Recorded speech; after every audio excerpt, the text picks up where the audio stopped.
So, ibig sabihin, no, mas kumilos yung ICC, naunahan tayo, di ba? Kasi based dito sa sinasabi ni John B. Cremulya, no? Correct me if I'm wrong.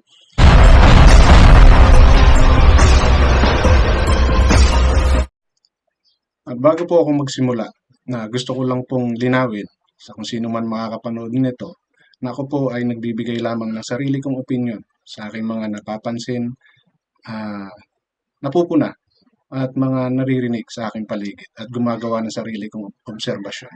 So kung ano man po yung aking mga sinasabi dito sa aking content na to, yun po ay pawang aking opinion lamang bilang isang mamayan ng bansang ito na nagpapahayag lamang ng aking saloobin. So kung ano man po ang aking mga masasabi o sasabihin sa content ko na to, yun po ay aking opinion lamang na aking ipinararating, no, sa sambayang Pilipino at siyempre sa gobyerno na rin, bakit nagkakaganito yung nangyayari. At issue lang po tayo, walang personalan. At kung bago pa lang po kayo sa aking channel, please don't forget to like, share, and subscribe na rin po and pakihit ng notification bell para maging aware kayo sa aking mga upcoming content. So, mapapansin ninyo dito sa aking title or sa aking thumbnail, may nakasulat na ngipin sa ngipitin, mata sa mata. Yan na ba ang sistema ng administrasyon? Kung bakit ko po yan nasabi, meron po akong isi-share sa inyo na interview, no, sa DILG secretary na si John B. Cremulya, na kung saan siya ay nagbigay ng kanyang explanation sa mga nangyayari dito sa pag-aresto kay dating Pangulong Rodrigo Duterte. No? And aminin natin sa hindi man tayo lawyer, hindi man po ako lawyer, sa pag-aanalisa, no? Sa pag-obserba at pagkakaroon ng malawak na pangunawa, masasabi talaga na may mali sa sistemang ginagawa ngayon ng gobyerno sa paghabol sa mga Duterte. Sige, sabihin na natin may kasalanan sila, may kasalanan si Duterte at siya mismo naman inaamin niya. Kung talagang may kaso sa kanya, kasuhan siya at kung talagang mapatunayan na may kasalanan siya, di ba? So, prosecute him, di ba? At hindi yon naging lihim. Napaka-bulgar nga masyado ni Tatay Digong dahil sa mga sinasabi niya na kung iisipin natin talagang magdidiin sa kanya. Di po ba? Pero nasaan po yung due process? So, let me share this interview kay John B. Cremulya na kung saan may mga bagay-bagay siyang pinaliwanag na para sa akin, no? Para sa akin parang may lihis sa totoong nakikita natin. Di ba? So, let me share it with you. Ito po yun.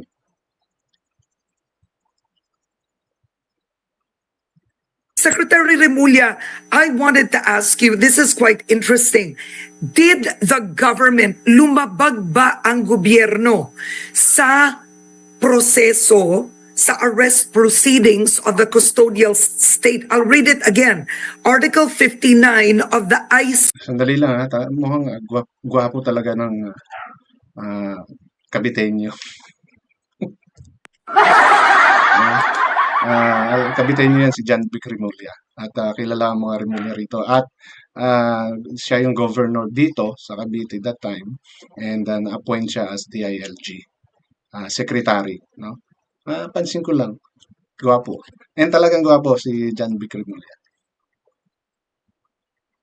CC, the arrest proceedings in the custodial state, paragraph 2, a person arrested shall be brought promptly before the competent judicial authority in the custodial state. Dapat po ata dinala muna si Duterte sa isang judge or hukom sa Pilipinas, Secretary. Good morning, Karen. Good morning, attorney.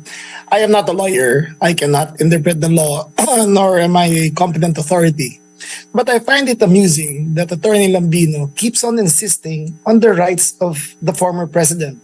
What about the rights of the 30,000 who he summarily had killed without any judicial action, without any charges? 30,000 victims were killed without any due process. Now, if we argue technicalities, I welcome them. Bring him to the court. But were the 30,000 allowed to go to court? Were the 30,000 read their rights when they were executed? Were they allowed to plead their case? I don't think this is the proper forum. I think it's moot and academic. I think they should go to the competent authorities. I cannot argue the case. I'm not. Hindi naman natin kailangan maging lawyer, di po ba? Sa mga simpleng pangunawa lang, di ba? Katulad ng binasa ni Karen, di ba? Bakit hindi masagot yun? Bakit natin ipapasok yung, sabihin natin napatay na yun, yung 30 na yun. So kaya nga po ako nagkaroon ng ganitong title. So ibig sabihin, dahil yun ang ginawa ng mga Duterte, ganun na rin ang gagawin ng gobyerno. Magtatanong lang po ako, ha. Okay?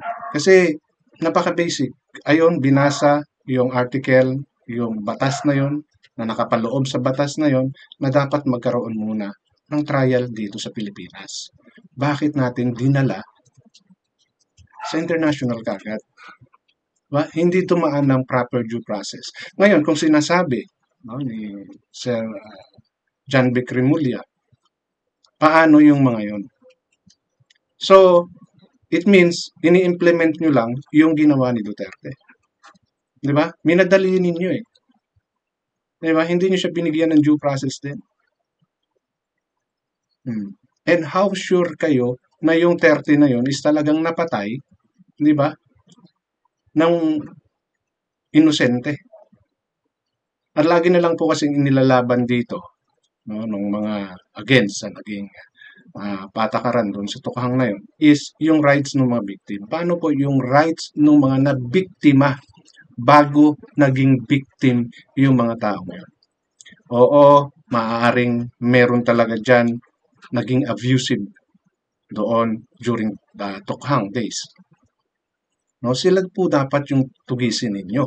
Kayo po yung nasa pamahalaan ngayon eh. Kayo po yung nakaupo. So you have all the means na gamitin para habulin itong mga tao to. Okay? And even Dutertes. Diba? Bakit hindi nyo po ginagawa? Diba? Kayo na po yung nakaupo. Kayo na po yung may power para yung sinasabi nyong hindi nabigyan ng hustisya na yon, bigyan nyo ngayon sa panahon ninyo. No? Hindi po isinasawalang tabi yun. Ngayon, dahil hindi po sila nabigyan ng proper due process, parang ganun din po yung ginagawa ninyo. Di ba? Ano yung mga isinisigaw ng mga taong nanduron sa airport ni Atty. Bello? Wala kayong pinakitang warrant, in-invite nyo lang daw siya na dapat sa krame, bakit kayo napunta sa Villamor Air Base? Diba? So, let's set aside yun. Diba? Based doon sa binasa ni Karen Davila, maliwanag doon na dapat nagkaroon muna ng due process dito. Diba? So, dapat binigay ninyo yung nararapat. Ang nangyari po, minadali. Halatang minadali. Diba? So kahit wala yung TRO na yun, kung talagang i-implement yung article na yun, yung batas na yun, diba? Dapat nagkaroon muna dito ng due process, dinaan sa tamang proseso. Now, I'm not saying na mali yung sinasabi ni Sir John B. Cremulya, pero sa simple, no, sa basic na pagkakaintindi, parang ganun yung gusto ninyong sabihin. Dahil ito yung ginawa mo, no, kahit nag-iisa ka lang, ito yung ginawa mo, dapat maramdaman mo. Nag-i-insist kayo na binigyan siya yung due process, pero yun po, yung batas na sinasabi, na binanggit ni Karen Davila, malinaw po yun ay hindi ninyo nabigay sa tao. Diba? So, nasan yung due process? Di po ba? Yun po ay pangunawa ko, no? Kasi napakasimple po nung tanong. Bakit po dinivert doon sa 30,000 daw na mga napatay during Tukhang days, no? During war on drugs. Hindi ko po sinasabi na lahat po yan ng ginawa ng Duterte administration ay walang kasalanan. Meron po yan, sigurado. Mga collateral damage po sila. At doon sa sinasabing mga bata, gugustuhin ba naman po ba yan na mapatay? No? Mga inosente yan. Sinong normal na tao ang gustong madamay yung mga inosente? Di po ba? Mayroong umabuso during the time ng war on drugs na yan. Aminin natin sa hindi, meron. Okay? Mayroon talagang ginamit yan as a personal revenge doon sa mga kaaway nila. Meron po yan. Sigurado yan. Sila po ang habulin. No? Yun po yung dapat ginawa ng gobyernong ito ni Marcos Jr. Hinabol niyo po sana yung mga tao yan. Ngayon, sa paghahabol ninyo, lumabas kasama si Duterte din, di ba? I-process ninyo sa tamang paraan. Kasi yung nangyayari ngayon, parang wala na kayong pinagkaiba sa administrasyon ni Duterte. Di ba? Kung paano nila pinersecute ng husto si De Lima and the rest ng mga naging kumalaban sa kanila na sinasabi ninyo na hindi makatao. Pero ngayon, ano po yung ginagawa? No? Yun lang po yung napapansin ko.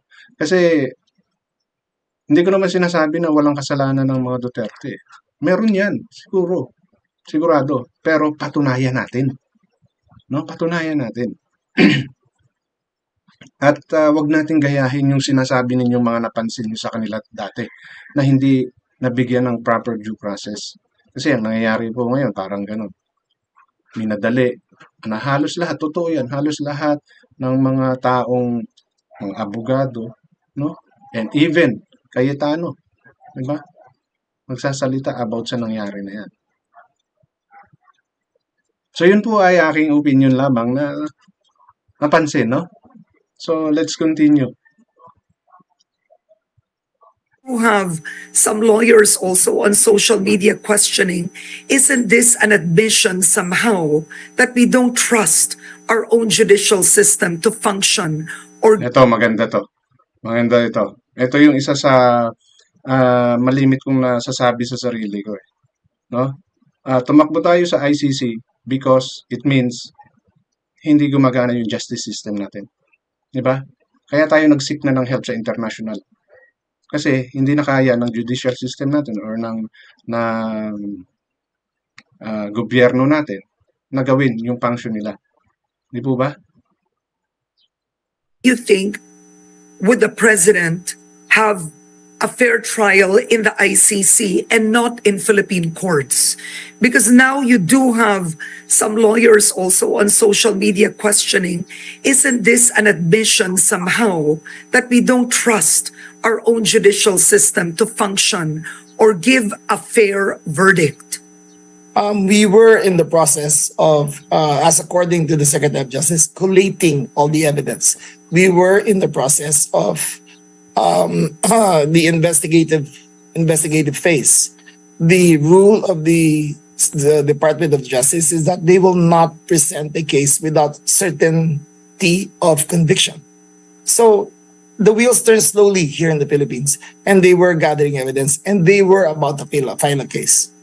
There was no case on court. We were investigating. The warrant was served. We agreed to the warrant. So, ibig sabihin, no, mas kumilos yung ICC, naunahan tayo. Diba? Kasi based dito sa sinasabi ni John B. Cremulya, no? Correct me if I'm wrong, nag-iimbestiga pa ang gobyerno natin. Iniimbestigahan pa lang.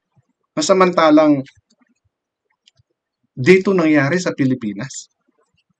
Tao natin ang gumawa ng sinasabi ninyong crimes na yan. Paanong nauna pa yung ICC. Di ba? Ano na yung nangyari sa mga hearing?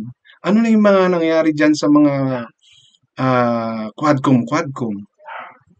Hindi ba enough evidence yun para ang gobyerno mismo muna ang mag-prosecute kay Duterte? Di ba parang ano yun? Yung mga wala dito na nanghihingi lang ng impormasyon, no? Na hindi nyo nga kamo binibigyan, na hindi nakiki-operate ang Pilipinas, paanong nauna pa sila? Anong nangyari? So, hindi gumagana yung mga law enforcement agency natin or yung mga ahensya ng gobyerno na siyang dapat mag-imbestiga kay Duterte at sa mga kasamahan niya. Di ba? Parang nakakapagtaka na nangangalap pa ng ebidensya ang gobyerno or ang ahensya ng gobyerno natin na humahawak sa mga ganitong klaseng kaso. Pero ang ICC, nakabuo na. Hindi, partida ha, hindi pa nakikiki-operate ang gobyerno niyan.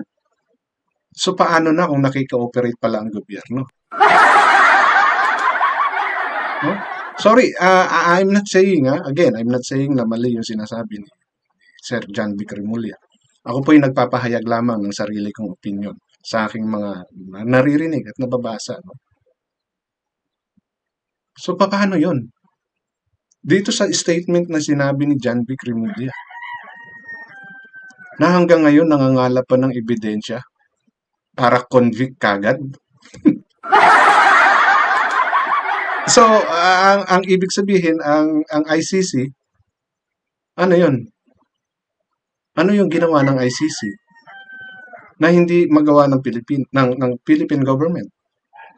They have all the resources ba? Samantalang, sabi nga ng mga abogado at mga nakakaalam sa ICC, they don't have these resources na meron ng isang katulad ng gobyerno ng Pilipinas. Dahil wala nga silang pulis na manghuhuli.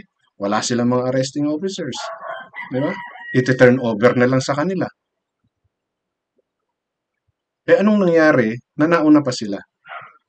No, tapos ayaw i-admit ng gobyerno natin na hindi gumagana yung ating batas.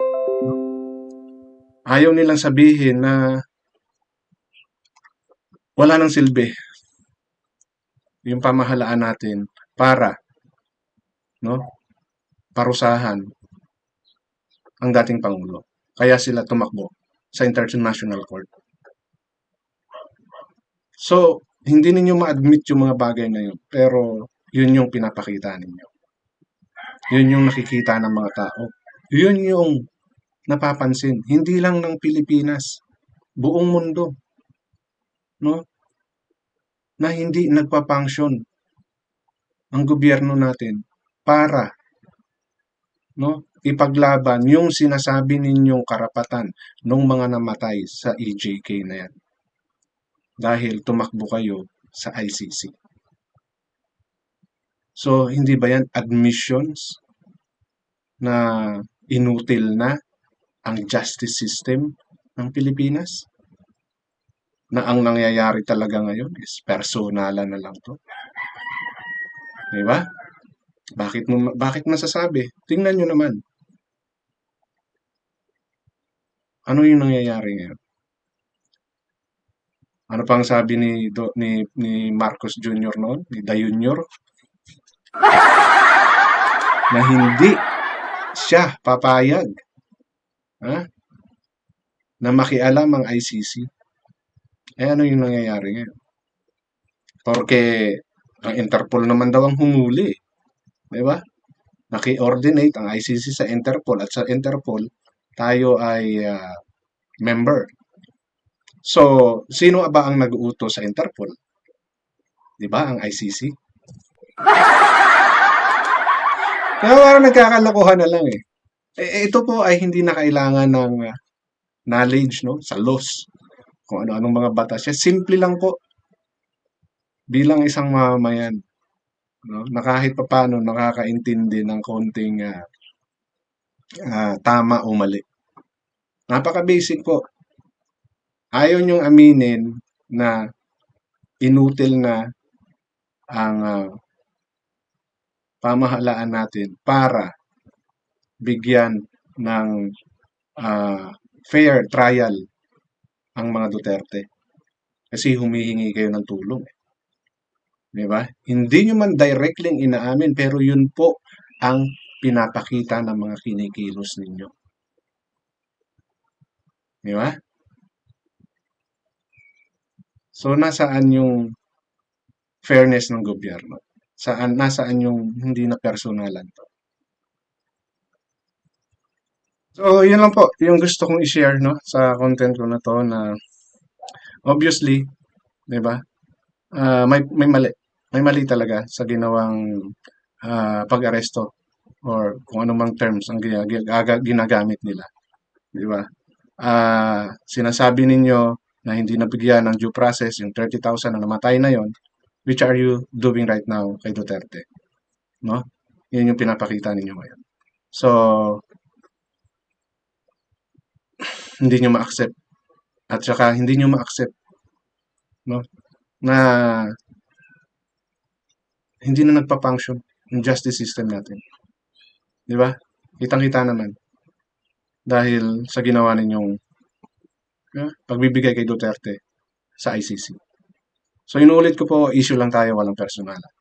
Lahat ng mga sinasabi ko ay pawang opinion ko lamang na nakabase sa mga nakikita at nangyayari at naririnig ko sa social media at sa lahat ng mga news agency.